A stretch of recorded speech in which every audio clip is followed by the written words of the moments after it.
Register के आखिरी पन्ने पर पेंसिल से लिखा एक अजीब सवाल था। अगर तुम ये पढ़ रहे हो तो क्या आज 7वां दिन है? यह किसी डरावनी किताब का हिस्सा नहीं था, बल्कि एक सरकारी इंजीनियरिंग कॉलेज के बॉयज हॉस्टल के रूम नंबर 313 के अलॉटमेंट रजिस्टर में लिखा था।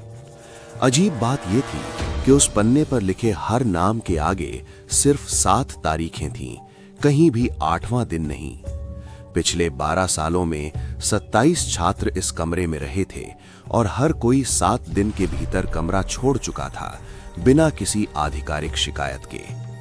आदित्य, जो गांव से आया एक फर्स्ट ईयर स्टूडेंट था और अंधविश्वास पर भरोसा नहीं करता था, उसी कमरे में अलॉट हुआ। वार्डन ने बस इतना कहा था कि अगर कमरा बदलवाना हो तो 7 दिन के अंदर आवेदन कर देना। पहली रात सब सामान्य थी, लेकिन आधी रात को आदित्य की नींद एक धीमी आवाज से खुली, जो उसका नाम ले रही थी, जैसे कोई दीवार के भीतर से बोल रहा हो। घड़ी 2:13 AM पर रुकी थी। अगले दिन उसने रजिस्टर में देखा कि हर नाम के आगे सिर्फ 7 दिन लिखे थे और नीचे बिना नाम के एक लाइन थी, ये कमरा खुद तय करता है कौन रहेगा। तीसरी रात खिड़की के बाहर पीपल के पेड़ की शाखा पर एक इंसानी आकृति दिखी, जो पलक झपकते ही गायब हो गई। चौथे दिन आदित्य ने महसूस किया कि कमरे का दूसरा बेड, जिस पर कोई नहीं सोता था, हर सुबह सिकुड़ा हुआ मिलता था, जैसे कोई रात भर वहां बैठा हो। 5वें दिन कमरे की सारी घड़ियां 2:13 पर रुक गईं, लेकिन जैसे ही आदित्य बाहर गया, समय सामान्य हो गया। छठी रात आवाज ने उससे पूछा कि उसे पता है सब 7 दिन में क्यों भाग जाते हैं, क्योंकि 8वें दिन कमरा किसी और का हो जाता है। 7वीं रात जब लाइट अपने आप बंद हुई और दूसरे बेड पर किसी के बैठने की आवाज आई, आदित्य ने रजिस्टर खोला और देखा कि उसमें उसका नाम लिखा था, लेकिन उसके नाम के आगे कोई तारीख नहीं थी। सवाल ये नहीं था कि उसका नाम वहां कैसे आया, बल्कि ये था कि उसके नाम के आगे तारीख क्यों नहीं थी। कमरे में घड़ी अब भी 2:13 पर रुकी थी और दूसरा बेड खाली होते हुए भी किसी की मौजूदगी महसूस हो रही थी। आवाज ने आदित्य से पूछा कि वो भागा क्यों नहीं, और फिर बताया कि वो वही है जो उससे पहले यहां रुका था। अलमारी अपने आप खुली और उसमें पुराने रजिस्टर मिले, जिनमें 1996 से लेकर हर 10 साल में एक नाम के आगे लाल स्याही में लिखा था। वो वापस आया। तभी रवि नाम का एक छात्र दिखाई दिया, जिसने बताया कि वो मरा नहीं है, बस अटका हुआ है। उसने आदित्य को बताया कि कमरा 313 पहले स्टोर रूम था और 1995 में एक छात्र ने यहां आत्महत्या की कोशिश की थी, लेकिन वो मरा नहीं और 3 दिन तक अंधेरे में जिंदा रहा। उसकी घड़ी 2:13 पर रुक गई थी। 7वें दिन उसने खुद को कमरे में बंद कर लिया। रवि ने बताया कि कमरा 7 दिन तक हर छात्र को परखता है, उसका डर, उसकी जिज्ञासा, उसका लालच, और 8वें दिन तय करता है कि कौन रहेगा।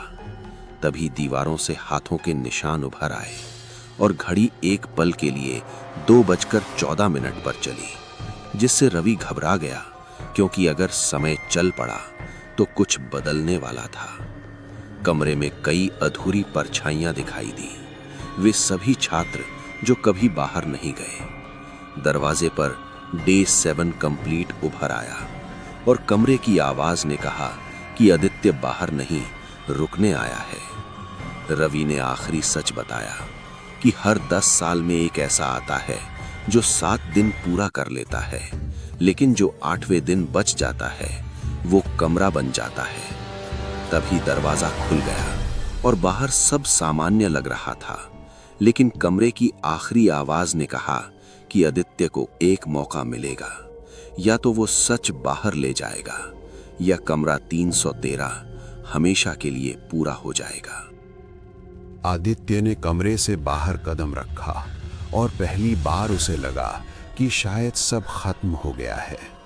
क्योंकि कॉरिडोर में सुबह की रोशनी थी और समय फिर से चल रहा था।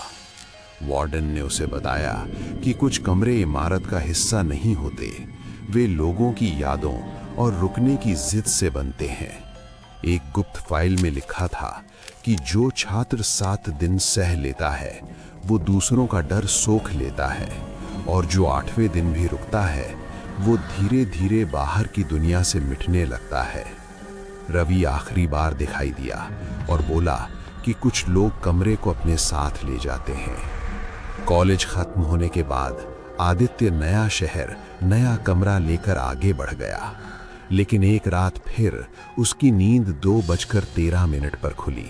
नए कमरे में दूसरा बेड नहीं था, फिर भी चादर सिकुड़ने की आवाज आई। आईने में उसने अपने पीछे एक धुंधली आकृति देखी जो उसी जैसी लग रही थी।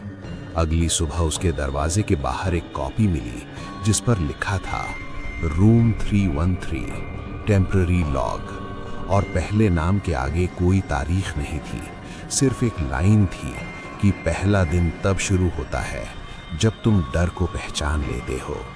तब आदित्य समझ गया कि वो कमरे से बाहर आ गया था, लेकिन कमरा उससे बाहर आ चुका था। अब जहां भी वो रहेगा वहां 313 बनता जाएगा।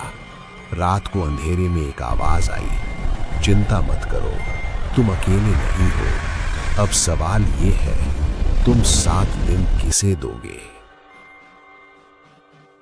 कहानी अभी जिंदा है। लाइक करो, सब्सक्राइब करो।